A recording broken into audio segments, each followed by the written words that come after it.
أشرقت نفسي بنور من فؤادي حينما رددت يا رب العباد.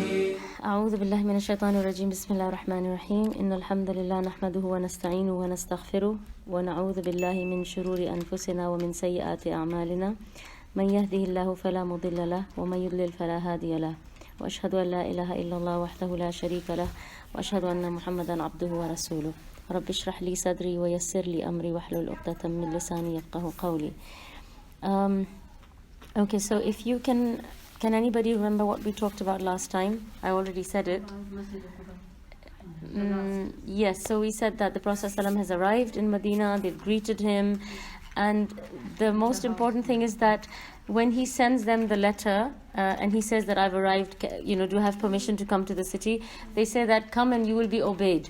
So he has not come as a refugee exactly. He's not come as as a migrant, but he's come as a leader, and he will be obeyed, inshallah. Again, as I always say, chronologically, whereabouts are we? By the way, this is a microphone that I was talking about. So if you just connect this with a USB cable through Bluetooth, you will just hear it really like on full volume, it'll be very clear, inshallah. So you can try that. Okay, so chronologically, where are we in terms of since the prophethood? What year are we in? 13. First year of history. That's the easy way out. 13, 14. 14th, maybe 13th is he was started. 13 years he was there. Yeah. And do you know which month we are in? Okay, so you're close. He arrived in Rabiul Awwal. Okay, and it is said 12th or 14th of Rabiul Awwal, and it was a Monday when he arrived in Medina. And as soon as he arrived, so we talked about, he wanted to stay with somebody from his own family. And how did we say is the connection with his family? Through Hashim's wife, who is a Khazraji. She's from the Banu Najjar, who are from the Khazraj.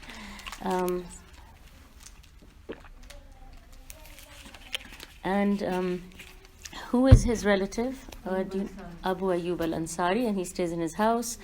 And he has lots of visitors, lots of people bringing him gifts and food, etc.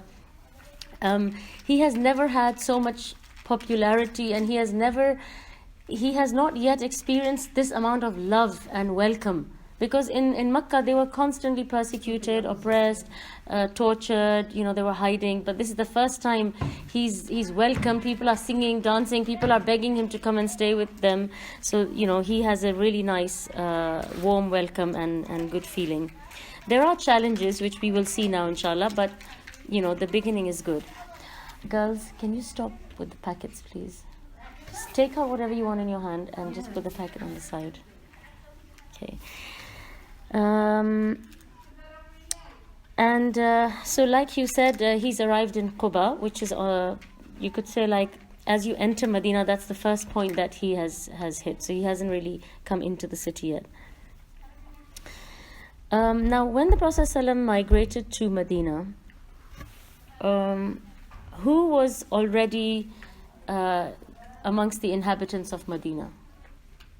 The three tribes, Aus, Khazraj, and the 3 Jewish tribes. So 2 Arab tribes, Aus and Khazraj, and 3 Jewish tribes, Banu Qaynuqa, Banu Nadir,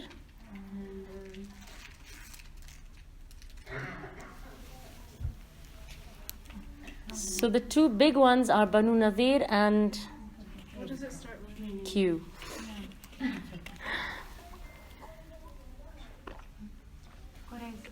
Yes, Qurayda. Banu Nadir and Banu Qurayda are the 2 big tribes, and Banu Qaynuqa is the smaller tribe. Okay. Now, just to give you an idea, so now when the Prophet ﷺ, before he came, who has also come and become part of the inhabitants? Yes, the Muhajirun. right? So now we have the 2 Arab tribes, we have 3 Jewish tribes, and we have a minority of immigrants, okay? And just to give you an idea of numbers, just so that you can, visualize what is going on. Of course, this is through calculations, but it's all approximate. It's an idea, just to give you an idea. There's about 6,000 Jews, double the number of Arabs, Khazraj and Aus, about 12,000. And maybe 6 or 700 Muhajirun. So they are a real minority. If you compare them, their number is much lower than the Jews and the Arabs. So the Jews and the Aus and Khazraj, you could say, Fatima, can you put the packet down, please? Maymuna, just open it and give it to her. For every 1 Jew, there is 2 Arab. Okay, and the Muhajirun, they don't even, you could say, come into the equation yet. And that's why, when the Prophet ﷺ passes away and the leadership has to be passed on, there is some degree of dispute, because naturally the Muhajirun are way outnumbered. So the natural, understanding of the people is that it should be one of the Ansar who should be the leaders, because they are the majority. But still who is superior, the Muhajirun or the Ansar? Always the Muhajirun. Allah subhanahu wa ta'ala, even in the Quran, He always mentions the Muhajirun and then the Ansar. Even though the Ansar, they really rise to the occasion. Like, they are ready to split their house, share their wife, share their wealth, share their, everything that they have. If they had not welcomed these people would have been stuck. So they do have a very, very important position. The Prophet ﷺ is always indebted to them. He's always grateful to them. But the Muhajirun have a status of their own, because they have left everything and they have come. And when they come to Medina, you will see as the story moves on, they're not happy. They're miserable. They become sick. They are not just psychologically unhappy, they're physically unwell. They become physically sick because of the weather change, because of lots of other things. I think psychologically it's quite traumatic to leave your home and to think that I can never go back there again. My house, my land, my possessions, I have to leave everything behind. I mean, wherever you have grown up, whatever you consider your home, imagine if now you understand that I can never go back there. It's a very, very disturbing thought. Even though we are away from our homes, we have this comforting idea inside that whenever we want, we can just go back. Whenever I'm fed up of this place, I'm just going to go back. Imagine if now you know that whenever I'm fed up, I have to stay here. I'm not going anywhere. So, and it's not easy to completely cut yourself off from the place where you grew up, where you have memories, where you have family, where your roots are. It's not easy to just cut yourself off. So it is quite traumatic. That's why the ajr for hijrah is so great, because you are literally making a huge sacrifice only for the sake of Allah. Okay, so again, now just to give you a bit of history, how did the Aus and the Khazraj and the Jews end up in Medina?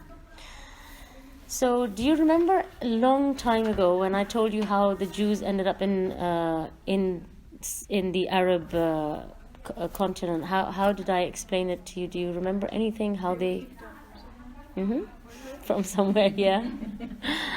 Because they're always kicked out. Yeah. They call themselves the wandering people or the nomads. They've always had diasporas. Diasporas is like a huge number of them have to evacuate from some place or the other. They've always been wandering, and they've always continued to disobey Allah.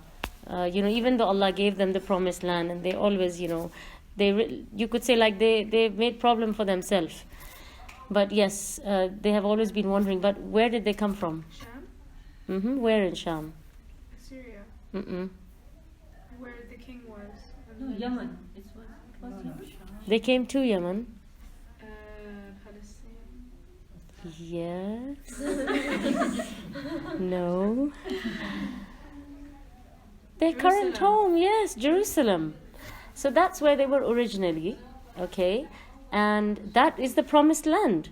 And under Sulaiman alayhi salam, that's where they, Sulaiman alayhi salam built the temple, and, they all stayed there until there were a number of kings who came. The Roman emperors came, pagan Romans came, even the Persians came at some point. The rule over Jerusalem has changed many times, several times.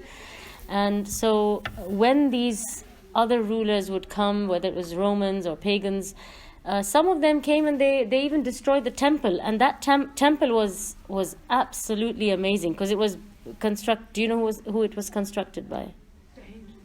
The jinn, yeah, it was constructed by the jinn. So it was immaculate. It was really amazing, that temple. It's even known as one of the wonders of the ancient world. But once that was broken down by some of the previous kings, it was reconstructed, but you could say it's a copy. It's not the same thing, what Sulaiman alayhi salam had made. Anyway, so when these tyrannical kings or whoever would come and take over Jerusalem, obviously the Jews would flee. They would have to get out of Jerusalem. And sometimes some of the people who came to take over Jerusalem, they didn't even have a problem with the temple. They didn't even want to touch the temple. They were just massacring the Jews. And so they had to, again, keep getting out.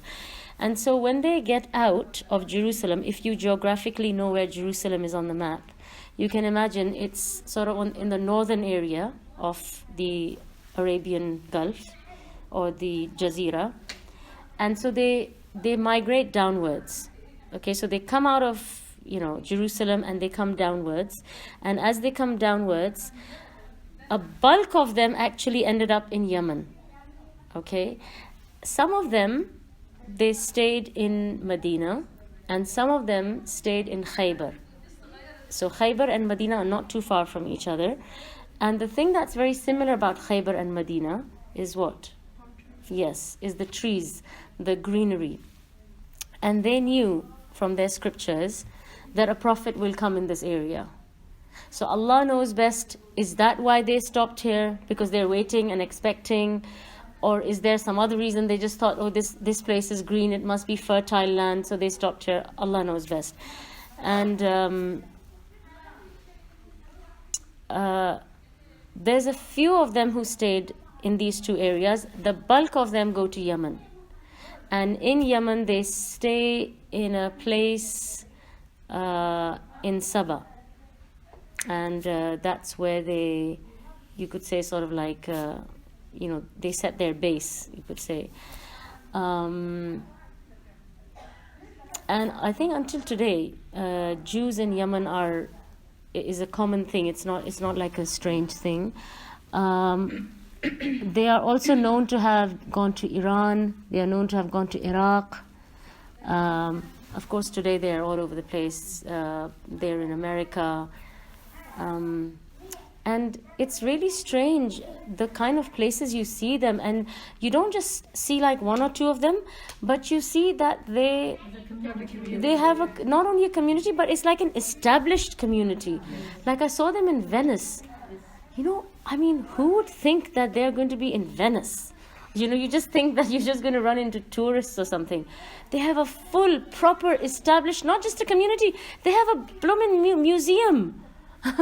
They've got their... Sorry? Very well established in China as well. Really? Look at that. I would not even have thought that they've gone all the way up to China. Also in Georgia, there's... But that's why they're powerful. The Jews are always powerful because they're always in the places where they have the most culture, the most literature. Venice is a place of arts. Yeah. So in Medina as well, when they come to Medina, because they come during the Christian era. So this is like, we're talking about at least 250 years before the Prophet ﷺ. Okay? So they come and they establish themselves. The Aus and the Khazraj, they come later on. Okay? They come, and they also don't come together. They come with a gap of a few years between each other.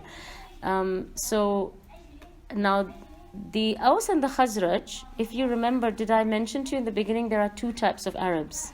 The roots of the Arabs are two. Does anybody remember what they are? There's the one from the Yemen. Yes, what are they called? Qahtani. And the Hijazi Arabs are called? No, they're called Adnani. Yeah, okay, so there's Adnan and Qahtan. I didn't attend this class. This is long. This was like the first. This is when we're talking about the roots of the Prophet ﷺ's family. Ismail alayhi salam is an Adnani Arab. Okay, so he's from the Adnan, and most, or if not all, of the tribes in Makkah were Adnani. Okay, Bismillah, Alhamdulillah, Salatu Wassalamu ala Rasulillah. So the Arab tribes who are in Makkah, who we have been hearing about until now, they are mostly Adnani. The Aus and the Khazraj are the only two Arab tribes that we will be talking about, or that we know are Qahtani. They are, and it is said that the Yemeni Arabs are the pure Arabs. So these are the Qahtani Arabs, okay? And of course there is a split between the two, and Islam brings them together. Qahtani are from Yemen, and Adnani from Hijaz. Yeah. I mean, I can't remember if I covered the ancestry with you, but I would have done it right in the beginning, and I would have said, yeah, where You they're talked about how like Afghani were like really tight knit nowadays. yeah, and where the Adnans came from. But maybe you can refer back to some of the initial. Yeah, probably we would have been right in the beginning. So 2 years ago. yeah. Now, so that's how so what happens is that the Arabs from Yemen, like I said to you, that they're in Sabah. What is Sabah known for? Something that no one had done before. They build a dam. Like the one that looks like the camp. No. That's something else. That's in Yemen, but this is in Sabah. They build a dam, and you know Allah subhanahu wa ta'ala talks about how they had gardens an yamin or an shimal, and you know they would have rivers, they had water, they had all the blessings, you know, of Allah subhanahu wa ta'ala, and then they were arrogant, they were ungrateful. So this dam collapses, and when a dam collapses, there's a huge flood, and that's what Allah refers to as Sayl al-Arim. Yes, Sayl is flood. So they get this Sayl al-Arim, and this thing, it destroys villages, and I'll tell you later. It's like a wall that stops the seawater from flowing away. Okay, it's like a reservoir. You keep some water on one side. Okay,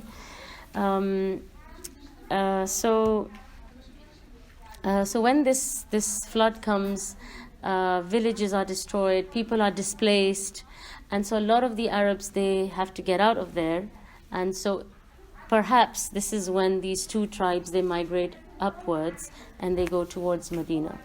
And when they come to Medina, Medina is already inhabited by the Yahud. So the Yahud are the ones who primarily have found this place. So they have to, you could say, because in those days everything was based on tribes, so they have to take permission and ask them, you know, that can we coexist with you, because they're different kind of people. And so now what happens is, you could say they make a coalition. Okay, so the Aus arrive first, and therefore they make alliance with the stronger tribes, which are Banu Nadir and Banu Qurayda, if I'm not mistaken. Just check one more time. Yeah.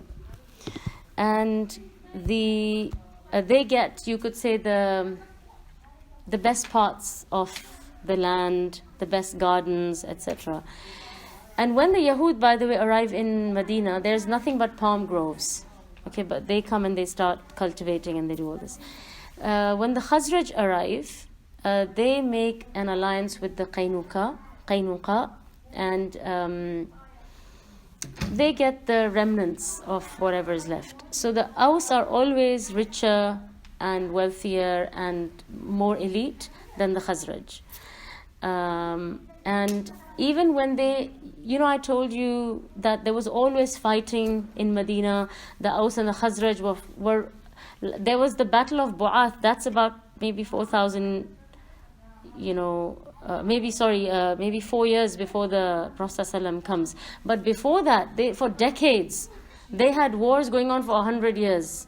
And so what would happen is the Jews who had allied with these Arab tribes, they would fight with each other as well. Not physically, but they would finance the Arab tribes to fight with each other.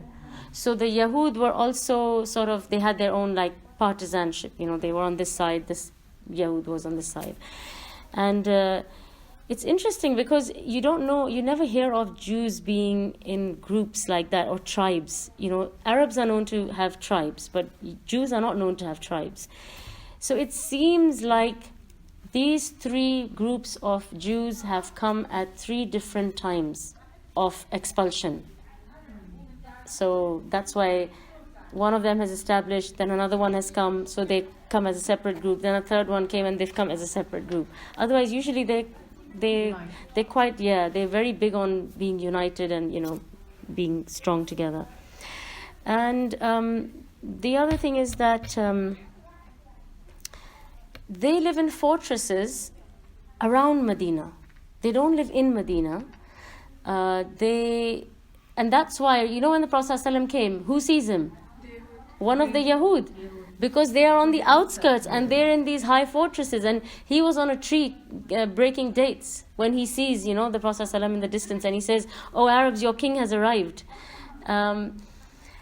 Why do you think they don't accept the Prophet ﷺ and they say to the Arabs that your king has arrived, even though one of the reasons they are there in the first place is because of the prophecy that they are waiting for, that a prophet will come? Why do you think they don't accept him? Because of the lineage. Because they're not from them. Yes, because the Prophet ﷺ is an Arab. He's not a Semite or a Jew. They were expecting a prophet will come from amongst them. Yes.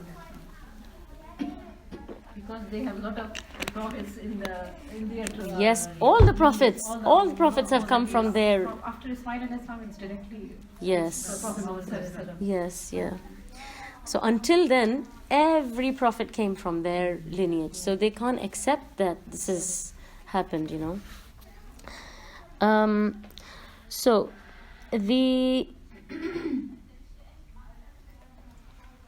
Banu Qaynuqa, who are the weaker tribe that I mentioned, they are the only ones who live in the center of Medina. Why? Because there was a war between them and the other Jews, and they were driven out. Like I said to you, that they are weaker, so they don't live in the outskirts, in the fortresses. They live in the center, near the aswaq, near the souq area of Medina. And they had about 59 fortresses, the Yahud, around Medina. And this is all very important information. Right now you must be thinking, so, but you will see later on why this is important. Because when the Prophet ﷺ establishes himself, these things are very important to understand, that why was there controversy, why was there any dispute. But you'll see that they did have some amount of strength. And by the way, like I was saying, that they make a coalition. So what happens is when the Arabs arrive, the Yahud, they are good with weaving, they are good with business, and they're good at agriculture. And they need someone to help them, because when you do farming, you need as many hands as you can get, right? This is not an easy job. This is not a one-man show. You can't have a farm and cultivation and say, "Oh, I'm going to do this all on myself." You can't do it. So they need that additional help. So they have make an agreement with them, sort of like, that, okay, we'll give you this land, you cultivate it, you take the harvest out, you sell it, you give us this percentage, and you keep the rest. And this is yours. So they're sitting and eating and enjoying, and someone is doing the farming and the hard work, which works out fine for both, because the Arabs needed something to do. Now the Arabs, what do they contribute? What do they bring when they come? What is their expertise? Okay, no. That's more in Makkah, but yeah. How do you think they contribute to this relationship? Sorry? They trade, right? They are traders, but what is their strength that the Yahud don't have? War. Fighting, war. Warriors. So they contribute by saying that, we have the strength, we have the fighting power. So you could say they offer the protection, the physical protection, which the Yahud are not very strong at.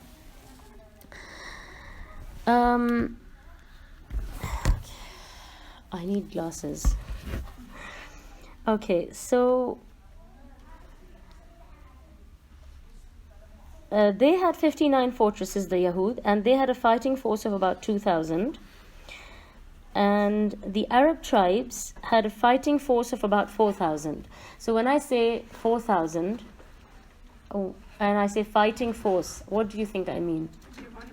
Reading class. Okay. Oh no, it's okay. Thank you, Jazakallahu Khairan. I've just turned it around, so it's bigger now. Thank you. What do you think? Yes, fighting force means the number of men. So when I say the Yahud are 2,000, that's not just the men. That's men and women. So the men are fewer. Yeah, but when I say for the Arabs, when I say that their fighting force of about 4,000, that's 4,000 men, and you multiply that by about 3, because it's 3 women to every 1 man. So that's why I said about 12,000 Ansar. Okay, and in Medina, from the Arabs, one tribe lived in the north and the other lived towards the south inside Medina. So you could say that Medina is almost like encampments of people. It's not like one big bustling, happy, friendly city. Okay, it's groups of Zones are there. almost like zones. Yes, and you don't cross your lines, and you have to be very careful. There's a lot of like rivalry and all of that. And the livelihood of the people of Medina depended on agriculture. Even though they were warriors and they were businessmen, but a lot of it depended on agriculture and palm groves. And the farmers would need money throughout the year, because you see, with dates, you can't sell dates throughout the year. You can only sell dates in date season. So you have fresh dates and you have ripe dates, and in between you have nothing, right? While you're planting the seeds and it grows and it comes to fruit. So in that interim period, the farmers, they need money, they need livelihood, they still need to eat and drink. So the Yahud would lend them money, and they would take interest from them on that money. So they would say, okay, so for this 6 months or 7 months where you have nothing, here you go, we give you some money, but when you give it back, you give us back more. Yes. And so obviously this created some bitterness between the Arabs and the Jews. Like, imagine I give Shawana 10 riyals and I say, when you give it back to me, you give me back 15. It's not going to create love in her heart for me, right? She's going to think, what is this, She gave me 10, she should take back 10. Why is she taking back 15? So it creates unpleasantness. Anyway, this was, of course, before Islam. And the Prophet ﷺ, when he came, he comes to all of this, right? So he has to be very careful in how he deals with everyone. And of course, while the Ansar have promised to look after him and protect him, they also have covenants with the other people who they're living with previously.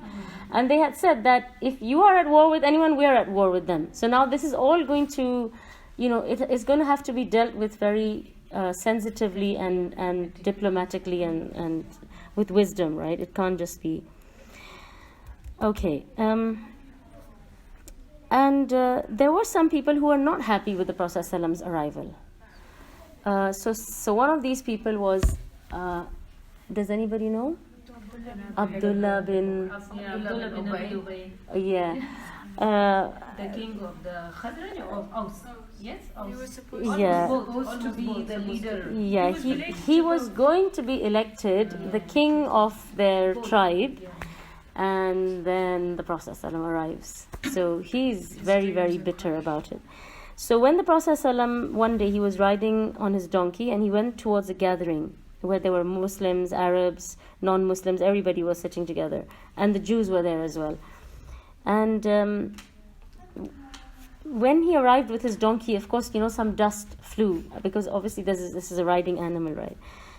And Abdullah ibn Ubay, he said, by the way, later on, what does he become? He becomes the head of... Yeah, he becomes the head of the munafiqeen. This is from where the munafiq, the nifaq started. Yes. So when the Prophet ﷺ comes and some dust flies, he says, "Keep your dust away from us." So the Prophet ﷺ did not respond to that, and he started to preach Islam to this group of people who are sitting, Muslims, non-Muslims, Jews, everybody. When he finished speaking, Abdullah ibn Ubay said, "Don't come and bother us in our meetings with your talk. Stay home, and whoever comes to visit you, then tell them your stories." So he's very rude and abrupt and upfront with him. So Abdullah ibn Rawaha, who is a Muslim, he said, "No, we want him to come to our meetings and talk to us, because in this gathering there's both Muslims and non-Muslims, and the Muslims feel very strongly about the Prophet ﷺ." So now there's a conflict. So people start raising voices, there's an argument. It comes to the point where they're about to have a battle with each other. They pull out swords and they're about to have a full-blown fight. And there's shouting, there's arguing. So the Prophet ﷺ is trying to calm the situation down. And he said, "Saad, didn't you see what Abdullah ibn Ubay did?" So Saad asked him what had happened. And he said to the Prophet ﷺ, "O Rasulullah, Abdullah ibn Ubay was a man whom his people were almost going to appoint him king over them when you arrived. So he feels that you have stripped him of his kingdom." So Saad is explaining that perhaps that's why he's behaving like this and he's a bit bitter. But what they see later on is that he's actually, a very two-faced individual.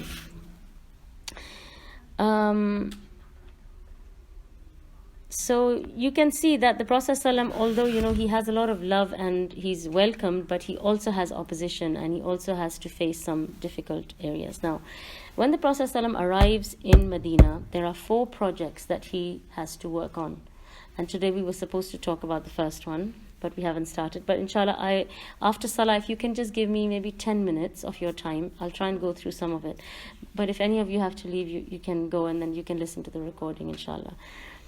So the first project is the masjid. Before he even thinks about making his own dwelling place, he doesn't have a home right now, right? He's a traveler. He's living in this one's house and that one's house. But the first thing on his mind is the masjid. Because that is, you could say, the base of the Muslims, right? That's where they function from. That's where they work from. And that's where they plan and they decide what to do. And to think of the community as a whole is much more important than to think about just your own comfort or. And here they have the right to gather openly. Yes. Not like in Makkah. Yes, true. So just the 4 projects that they have is the masjid, establishing brotherhood or akhawa, a covenant or a contract that will govern the relationship between the various groups in Medina, and the last one is the establishment of the army. So we'll come back and just talk quickly a little bit, bismillah, about the masjid, inshallah. This leg is broken. Bismillah, alhamdulillah, wassalatu wassalamu ala rasulillah.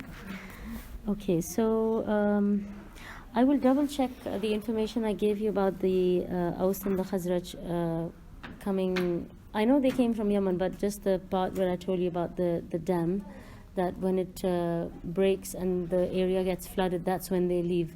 I just want to make sure that it wasn't the Yahud who left and it was them who left. So I will just double check that, and please remind me next time remind me by asking me so I can. You told this story, the Sabah one, about the Zamzam. They migrated to that area and they saw the water like this. Wasn't it Is Sabah? this, It was Sabah or no? They didn't see the water. Huh? No, they were traveling to Yemen and in the middle they stopped. They stopped, yeah? Yeah. And they didn't- take the permission of. And then the camels Hajar. were wandering or something, and then Yeah, Abu Talib It was found like out, this. and then they were asked, "You're like our leader," and then he went back. yeah. And he Oh, took that's when the they're going to well. the witch Yeah. to find out. That I think they were going in the other direction. But this Did is I say they were also- going to Sabah? No, this is You the said they were nation going of to Sabah. Yemen. After the breaking the dam, they moved and they went there.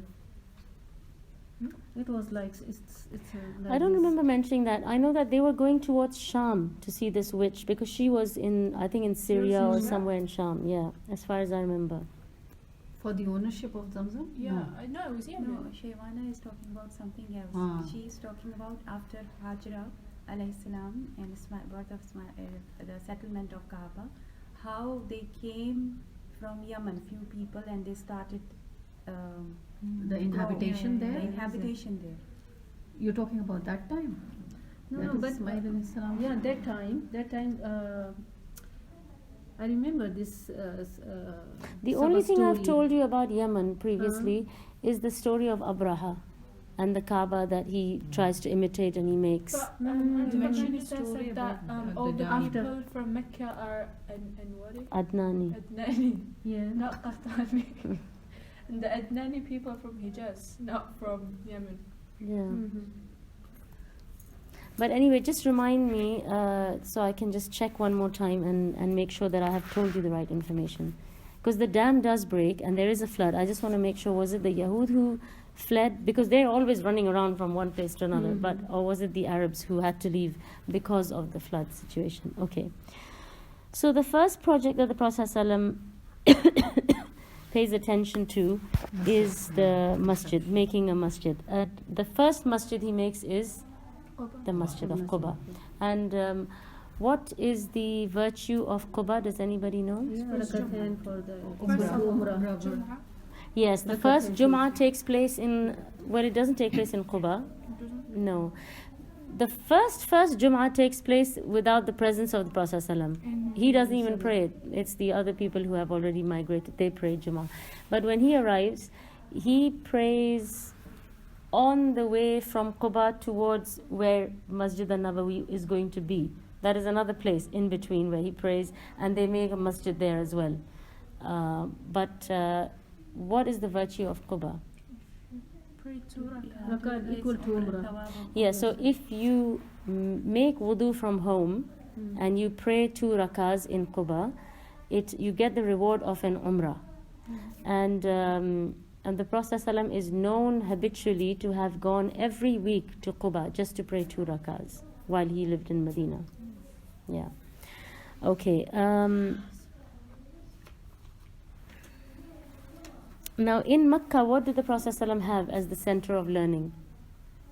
The Arqam? Yes, Dar al-Arqam. Dar al-Arqam. So he had Dar al-Arqam there, and now here he has to establish a masjid. So the first thing he does is in Quba he makes a masjid, and then he moves on, and on the way he stops, and it's Jummah, so he prays Jummah in you could say in another location, but now they've made a masjid there as well, and then he carries on. What's that masjid called? I'm not sure what it's called. Where is it? I don't know if there's a specific name for that place because it is within It Medina. is nowadays it's there. Or? Yes, as far as I know, it's there at the moment. Nowadays, it is there. Yeah. And how do they choose the location for the Masjid al-Nabawi? So, like I was saying to the sister here, that the Prophet ﷺ, he was riding his camel, and the people were trying to pull the camel in their direction because they all wanted, this masjid to be near them. And the Prophet ﷺ said, leave it because it is being commanded by Allah. So the camel wanders and he goes through the streets of Medina, and then he stops at a particular location, which was actually a field for drying dates. So like I said to you, they used to harvest dates. So when you pick off the dates from the tree, they are fresh dates, the crunchy ones. Then you have to leave them open under the sun, and you have to spread them out. So you need space, and then they dry under the sun, and that's when they become, the chewy dates that we eat. Yes. Yeah, they become dry dates. So the camel goes and stops in this field, which was used for drying dates, and this field belonged to 2 orphans in Medina. And now, when the camel has chosen his location, the Prophet ﷺ said, "This is our place, and this will be the location for the masjid and the Prophet ﷺ's quarters." Okay, and literally you can't even call it a house. It's a quarter. That's what it is. You It's know, a room. it's a room. Exactly. You know, it's Quarter is it's still 2-3. honestly, it's It's just a room. you know, like sometimes you see in these where there's a construction site going on, and they will make a makeshift masjid, right? They'll put a cabin, and they'll put a few rugs, and they'll say, oh, this is just a temporary masjid.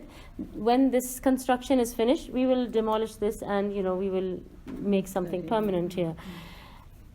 It's almost exactly like that, you know. The Prophet ﷺ, you can see, you know, how much he is detached from this dunya, and how much he knows that this is not his place. Because when they make that makeshift masjid, what are they trying to indicate? They're trying to indicate that this is temporary. This is not a permanent location, you know. This is just temporary. So they don't even pay much attention to it, right? You won't see people paying attention to the decor and bringing a chandelier and hanging it in the shed, or I mean in the cabin, or you know, bringing the most expensive carpet. You will bring the most basic things, because you know that this is just for a few weeks, few months, and then we will, you know, we are going to like scrap this whole thing. So you just give it the minimum attention so that it's enough for people to pray. And that's how he lived his life, because he knew this is not my permanent location. And he knew I have to move on. So what he was trying to construct and build and pay attention to and decorate is his akhirah. You know, it's his afterlife. So he's paying attention to his actions rather than his possessions and his home. And if you think about it, you know, I mean, as human beings, we can only do so much. You know, we're limited. You can't be the best mom and the best wife and the best doctor and the best teacher and the best daya. Something is going to give, right? You are going to excel at something, and the other things will have to be sacrificed. They will have to take a back seat. You're a human being. You can't take the front seat in everything. So if you are an excellent consultant, we should ask your family, you know, that what do they think about you as why have these lights gone off? I don't mind, I've got light here, so, but, you know, so if you see somebody, for example, who's an excellent teacher, for example, you know, ask her husband, you know, what is she as a wife? Ask her children, what is she as a mother? And they will all probably have some complaints, because she's giving her best to one place. She can't give her best to everything. So, similarly, if we run after the dunya and we accumulate the dunya, that is what we will make, and that is what we will get. What will get neglected is our deen. It's just natural. It's not that we intend to do that, but it will Automatically, sacrificing the akhirah. as a course of, you know, the way things go. This is what will happen. So the Prophet ﷺ, you know, this was his main concern, was the masjid and making sure that is, you know, done properly. And the Prophet ﷺ, he wanted to buy this land from the orphans, because this land, obviously, it belongs to someone. It's not free. So he said to the orphans, he said, I want to buy this land, and they said, no, we will not sell you this land. Why do you think they refused?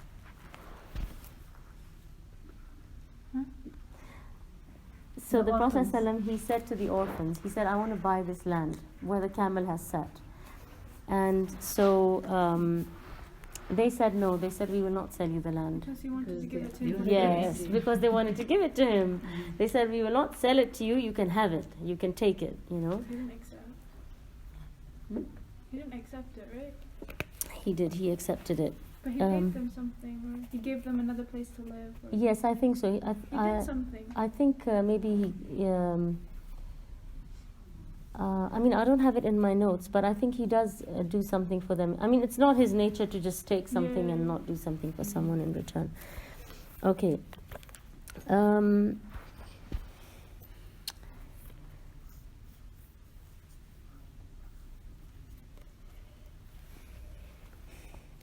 There was something else I was going to tell you, but I can't remember now. But anyway, so they start constructing the masjid in this area, and they use mud bricks to construct the masjid. And the Prophet ﷺ, he also carries the bricks and he lays them. And remember, you know, now he's not a very young man. 10 years after his. Yeah, 54 maybe, 54 plus. Yeah, so he gets propheted at the age of 40. Now we're in the 14th year, so he's about 54. So, but still, you know, he is, he equally tries to do, you know, whatever his Sahaba do. I mean, of course, maybe not each and everything. And you see, this masjid is made of bricks, and the roof is made of palm leaves. So when it rains, the water falls on them when they're inside the masjid. And inshallah, if I can next time, I will bring either a diagram or a model and show you what the masjid looked like, just to give you an idea. It'll be nice for you to, you know, visualize what it looked like, inshallah. And you know, so think about it, right? And the floor was sand. So you've got sand, you've got bricks, and you've got palm leaves. And this is where the first generation of the Muslims get their tarbiyah. This is where they blossom and bloom. And if you think about it, no one comes close to them, right? The Prophet ﷺ said that the best of the people is my generation, and then those who came after them, and then those who came after them. So, you know, a lot of the times I think we really get sidetracked and distracted by frivolous details, you know, which are not really necessary, and we neglect the basic, the main thing, the main message that we want. So, for example, you know, if we want to do a dars, you know, it doesn't matter if you have chairs, you have table, you don't. The main thing is the message. You know, if we can sit down and talk and learn something, then that's the benefit that you get. So today you have all these really decorated, fancy, you know, amazingly constructed buildings, whether they are masajid, universities, but what is coming out of them is not that quality of you know, that quality of work, or what you would expect. Yeah, Fatima, later, okay, just let me finish this. Just remember what you have to ask me, and I'll speak to you later. So even though it was very simple, it was the most blessed masjid. And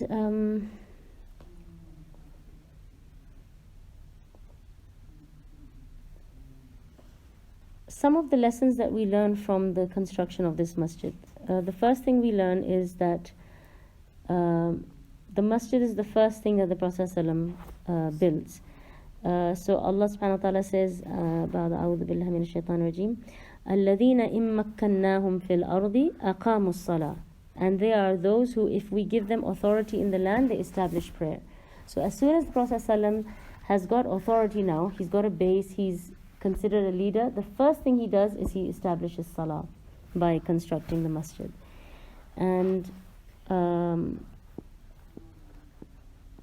while they were building the masjid, did they recite some specific ayah? no, they recited some poetry. Okay. The second lesson we learn is that the Prophet ﷺ, he taught the Sahaba through practice. So the Prophet ﷺ, he works side by side with the Sahaba. He doesn't just say to them, you go and do this, and he doesn't do it. And this is something that we need to try and understand as well. That, for example, when we're doing tarbiyah of our children, right, we say to them, read, you know, stop looking at screens, stop going on the iPad, stop going on the computer, you need to read more books, you need to be more active. What are the children seeing us do?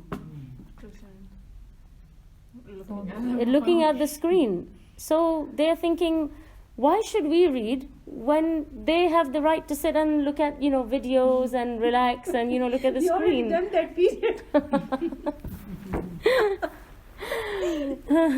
So, you know, for example, a lot of the times we'll say to our children, you know, read Quran, you know, recite more Quran, you're not reciting enough Quran. How often do they see you reciting Quran? So they are going to do what they see. You know, I remember some time ago there was this, I think she's a child psychologist, and she came and she was delivering this workshop, and she did a very interesting experiment. So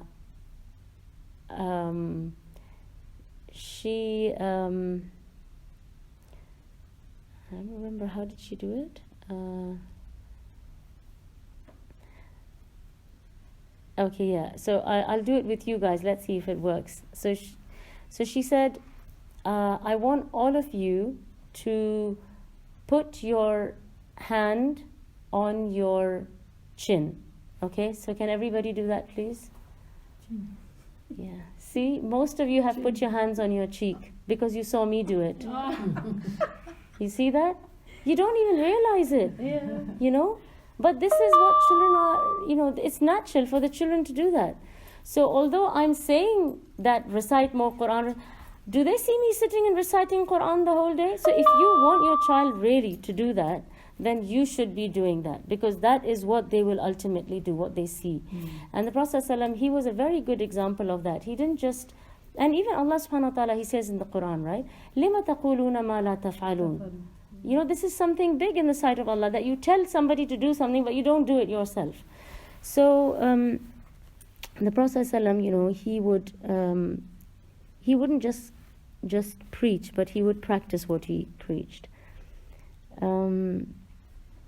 Now the third lesson that we learn from the construction of the masjid is, and by the way, you know, in some of the ghazwat, you will see that, you know, like today when we see if there's a problem, like when there was the Kuwait war, right? The first people to leave Kuwait were the kings or the rulers of Kuwait, right? When there's a problem, it should be the leader who goes first to try and defend the people, to find out, not run away. No, he shouldn't be the first one to run away and leave all the people, at the behest of, you know, attacks and bombing or whatever, and he's like run off. So you know, even in battles and fights, you'll see that if the leader is a real leader, he will come and he will be the first one, and he'll be in the front row of the fighting, you know. He's not going to be scared and cowardly and be waiting in the back and send all his people ahead. The third lesson we learn is that the Prophet ﷺ, he gave people tasks that he felt that they were good at. So specialization is something that is respected in Islam. So if you are good at something, that's a good thing, and you should come forward and do that. So you can see that, you know, when the Sahaba were building the masjid, there was a man from Najd who was with them, and this man was a builder. And he asked the Prophet ﷺ if he should join them in carrying the bricks. And the Prophet ﷺ, he refused, and he asked him to make the mixture for the bricks and to construct the bricks rather than carrying them. Because in some ways it's easier to do that. It's the more hard work is to carry the bricks and place them. That's more tiring.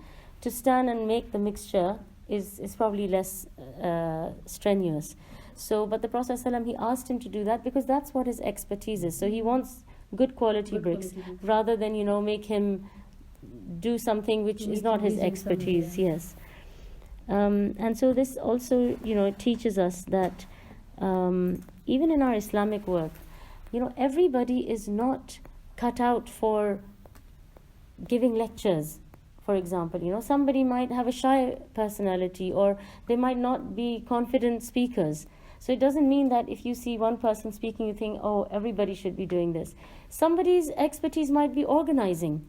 So, you know, they're very good at advertising, sending out messages, inviting a speaker, arranging an event, you know. Somebody, for example, might be good at graphic design, for example. So he's very good at designing flyers that you want to distribute or you want to send out. So everybody has their own role to play. Everybody does not have to do the same thing and be good at the same thing. And you should allow people to, you know, grow in what they are good at rather than, you know, insist on one thing. And the last thing is the role of the masjid, which if you like, we will discuss next time, inshallah, which is the last point about, you know, the importance of the masjid. But I don't want to prolong this for you all because you've been here since 6:30. It's been 2 hours now. So we'll end it here, inshallah. If there's any questions, you can ask. Otherwise, subhanakallahumma wa bihamdika ashhadu an la ilaha illa anta astaghfiruka. When the Prophet ﷺ moves to Medina, he is amongst the last people to move, but the last person who he has left behind is Ali radiallahu anhu. And he's left him behind for a couple of reasons. One is to take his place in the bed, so that he can, the mushrikeen think that it's the Prophet ﷺ sleeping. And the other reason is because in those days there were no banks or safes. So people would deposit their precious things with people that they trusted. So even though they were not ready to accept the message from the Prophet ﷺ, but they trusted him so much, they left all their precious things with him. So he could not return their things because he could not tell them that he's leaving. So he had to entrust this job to Ali radiallahu anhu. He had to return everybody their belongings before he migrates and comes. And so you see how they knew in their heart that this man is so honest and trustworthy. Why would he lie about something like, saying that Allah is one and that you should worship Allah? But it's just their arrogance. Just the fact that they couldn't accept that how could a prophet come from this tribe and not our tribe, all these tribal rivalry and arrogance. The thing that brought shaitan down, it brings everybody down. It brings everybody down, Another thing I was going to mention that I forgot to mention to you is that within about the span of about 7 days, the Prophet ﷺ makes 2 masajid. Because he makes Quba, then he moves on, does Jummah, and then he moves on to the Masjid al-Nabawi place, and he starts constructing that. Within 7 days, he's made 2, mashallah. So, of course, this masjid takes a bit of time to make, but it's done pretty quickly. It's very simple structure. Yeah, subhanallah. Inshallah, so we will talk about the function of the last point that we want to talk about, the role of the masjid, and then we'll talk about Ahl Sufa, inshallah. That's very interesting as well, mashallah. Anything else? She was asking about the children. Ruqayya, yes. So Fatima radiallahu anha is the only child who outlives the Prophet ﷺ. By 6 months. The others, they all die while he is still alive.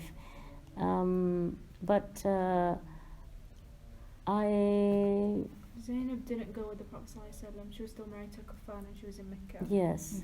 Fatima went after the Prophet ﷺ migrated with Ali radiallahu anha. Probably. And Kulthum and Ruqayya, they both marry Uthman No, radiallahu Uthman one who took Ruqayya with him when he went. Yeah. But Kulthum came with Fatima as well, according to what I know. Okay, I don't know in what order she came then, because I know that Abu Bakr radiallahu anhu's family, they come later on as well. Yeah, with Fatima and Kulthum. Perhaps, yes.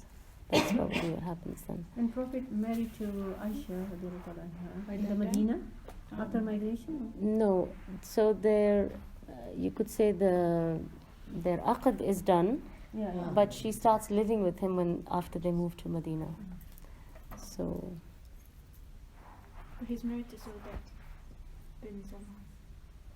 Yeah, because in the masjid, the 2 apartments only for the Sauda and Aisha was built first. For Sauda and for Aisha. Even later on, they never built anything. Like their houses were away from the masjid. Like the rest of his wives. They weren't next to the masjid. I'm not sure. I'll look into that, inshallah, because as far as I know, the quarters were all adjacent to each other, but maybe they were away. I'm not sure. Fatima's house was right there, right next to him. He used to travel to like the outskirts, and he would travel all around Medina just to visit his wives, and like one day, every day. Okay, maybe. Only 2 apartments in the what I read in the even Fatima radiallahu anha's apartment is very close to his. Aisha and the Sauda apartments were just close to the masjid. And she was not there with him. Who? Sauda? I don't know. When he migrated? Yeah, when he migrated, he was there. I mean, she had already migrated, or she was. I don't know. If she hadn't migrated, she would have probably come with Abu Bakr radiallahu anhu's family, because they're the ones. There were women from his household who had not come yet. But the Prophet ﷺ's household, as far as I know, none of them had gone. Because he was waiting for the order and permission from Allah. So when he goes, maybe that's after that, then the rest of his house goes with the family of Abu Bakr radiallahu anhu. Allah knows best. Okay, subhanallah wa bihamdika ashhadu an la ilaha illa anta astaghfiruka wa atubu ilayk. وآخر دعواهم أن الحمد لله رب العالمين.